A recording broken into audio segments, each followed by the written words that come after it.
To'g'ri, sizlar uchun 3,5 sotiklik hovli topib qo'ydik. 5 xonali uyga ega va katta zilonli zonasiga ega hovli. Masalan, hozir birinchi zilonli zonadan boshlayman. Menga yoqdi, kattagina ekan, shinamgina ekan. Qaranglar, mana bitta zakritli zona, tapchanda yomg'ir qonlarida o'tirsanglar bo'ladi. Yakritli zonaga ham tapchan qo'ygan joy qilib qo'yishgan ekan. Qaranglar, zilonli zona juda katta. Bu yerga gazon pazon yoki xohlagan meva daraxtlarni ekishinglar mumkin. Undan tashqari mana bitta tovuqxonalar bor ekan. Tovuqlarga qiziqadiganlar yoki bir narsa boqmoqchi bo'lsanglar, quyon, tovuq bemalol boqsanglar bo'ladi. Mana bitta tualetlari, mana bitta sizlar uchun skladlari bor ekan. Sklad kladovka qilib ishlatsanglar bo'ladi. Bu qurilganni orqasida yana 1,5 metr joy bor deydi. Buni buzib, boshqadan uy ko'taraman desanglar bemalol ekan. Hozir men sizlarga endi uy qismiga o'taman. 1 2 3 uyini ko'ramiz. Xo'p, uychaga keladigan bo'lsak, birinchi bizdan kutiladigan xonani kuxnya qilib ishlatsak bo'ladi. Mana bu kuxnya, mana bu o'tiradigan joy qilib bemalol ishlatsanglar bo'ladi. Bundan keyingi mana kutiladigan bizdan xona to'g'rida vanniylari bor ekan. Vanniylari kattagina, shinam, ataplayni hamma narsasi joyida. Xo'p, endi boshqa xonalarga o'tamiz.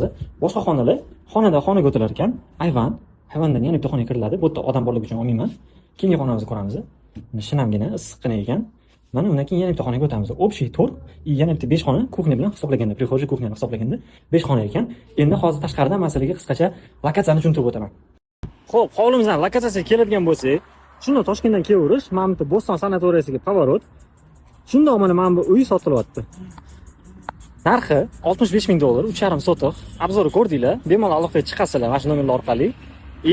Kelishadigan joylari bor. O'zlari bilan gaplashib kelishib olasizlar.